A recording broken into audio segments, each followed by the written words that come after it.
Алексей Навальный 19 июня, в день первого заседания суда по новому большому уголовному делу, объявил в своем блоге о запуске огромного агитационного проекта, такой агитационной машины добра против кандидата война.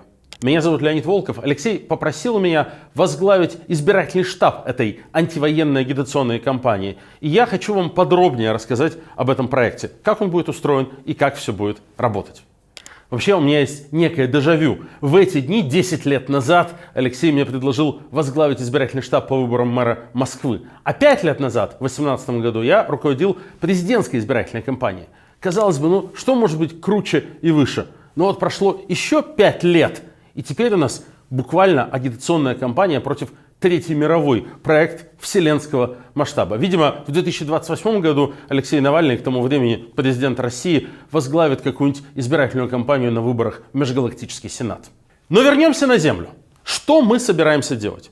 Мы собираемся использовать все современные интернет-технологии и политические технологии и замешать их вот в эту самую нашу агитационную машину, которая будет воздействовать на общественное мнение в России. То, о чем мы, честно говоря, уже много раз говорили. Мы не верим, что нас от Путина кто-то избавит, какие-то внешние силы. Избавление придет изнутри, через терпеливую, часто нудную работу с мнением россиян. И эту работу надо делать. Надо с ними разговаривать, надо им звонить, надо им отправлять информацию, надо им помогать выпутаться из паутины пропаганды. Прочитайте внимательно пост Алексея Навального, там на самом деле в этом длинном посте довольно хорошо это расписано. Но я еще немножко поясню. Мы на самом деле хотим создать такую агитационную систему, в которой граждане России, наши сторонники, проживающие за границей в основном, смогут зарегистрироваться, будут получать номера телефонов, смогут туда звонить, задавать какие-то вопросы. Важно, мы не будем просить вас прямо незнакомому человеку агитировать. Все это будет выглядеть скорее как такой большой социологический опрос.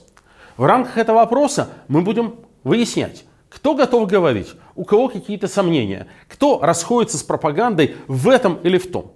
И дальше уже будут разные сценарии разговоров, предлагающие, окей, если человеку вот это не нравится, скажем, экономические последствия войны, то система ему в мессенджер отправляет в WhatsApp такой-то клип или такую-то информацию. А если человеку вот это не нравится и не устраивает в том, что делает Путин и в том, что происходит с Россией, то вот эту информацию.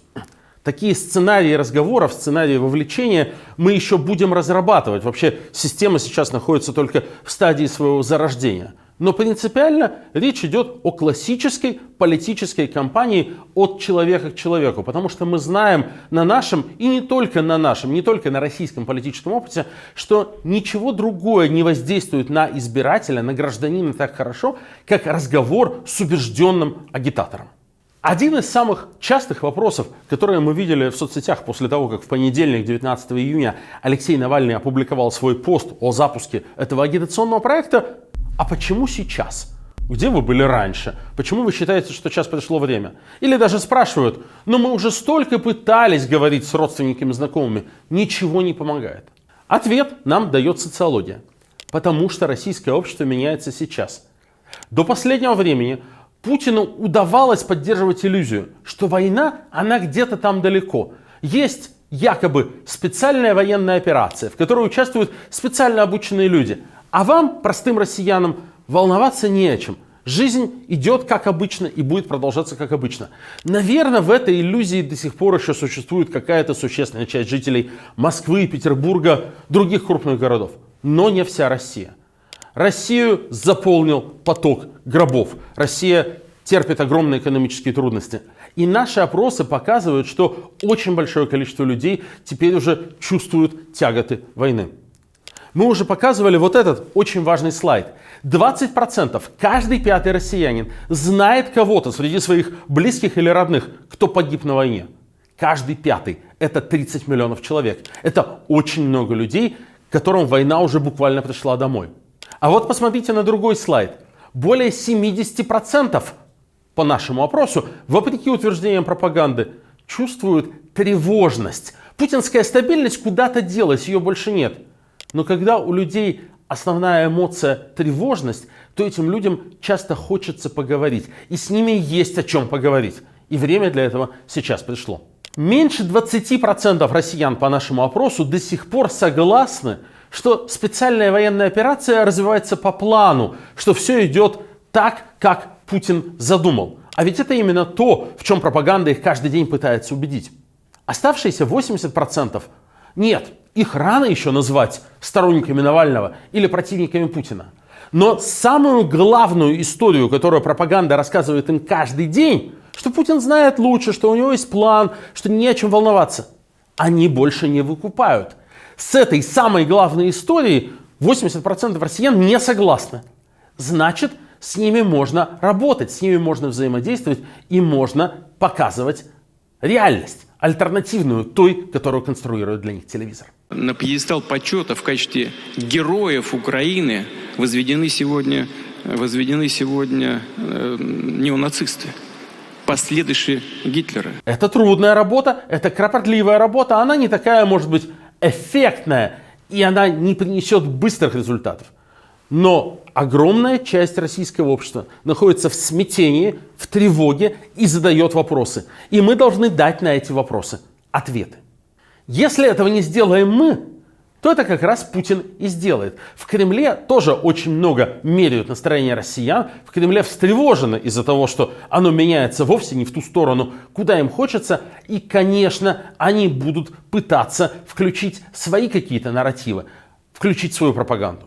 Например, они вовсю будут включать нарратив: ну что же, неужели зря наши мальчики полегли? Это феномен психологический, изученный еще на примере Первой мировой войны, когда после первых неудачных операций итальянское правительство не могло остановиться и бросало на убой на фронт все новые и новые дивизии, потому что иначе общественное мнение не могло принять, что само вступление в войну было ошибкой. Ну и это пример для многих и для нас, кстати говоря, тоже. Уже совсем скоро Соловьев, Киселев, Симоньян, Скобеева и все их миньоны начнут на разные лады повторять: ну да, наверное, может быть, это и была ошибка. Но теперь-то что? Неужели мы можем остановиться? Если мы сейчас остановимся, значит, все, что уже было потрачено, все жизни, которые уже были принесены в жертву, все это было зря. Вот этой ложью они сейчас начнут активно загаживать мозги тех, кто сомневается, колеблется, не определился. И если мы не сделаем ничего, успешно загадят. Но окончательно нас убедило в необходимости запуска этого проекта вот какая штука. Вы, дорогие друзья. 4 июня, в день рождения Алексея Навального, в 150 городах мира, в 50 с лишним странах прошли большие митинги протеста, в которых суммарно приняло участие 15-20 тысяч человек по всему миру. Мы увидели, что российская диаспора, что те, кто уехал, очень хотят что-то делать и настроены на политическое действие и готовы тратить свое время и тратить свои силы. 12 июня в рамках марафона солидарности вы, замечательные наши друзья, собрали на помощь политзаключенным потрясающие 40 миллионов рублей, показав опять же, что готовы вкладывать деньги, вкладывать душу, что вам не все равно, что происходит в России.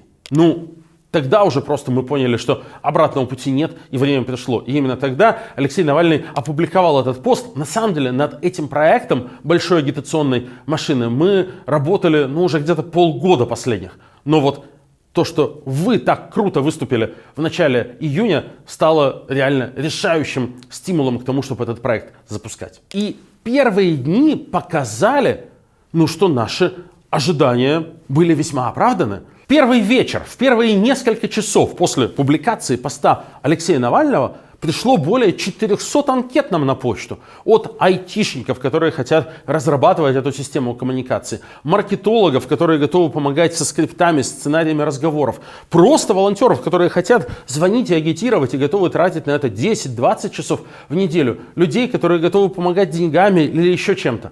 Спасибо вам всем большое.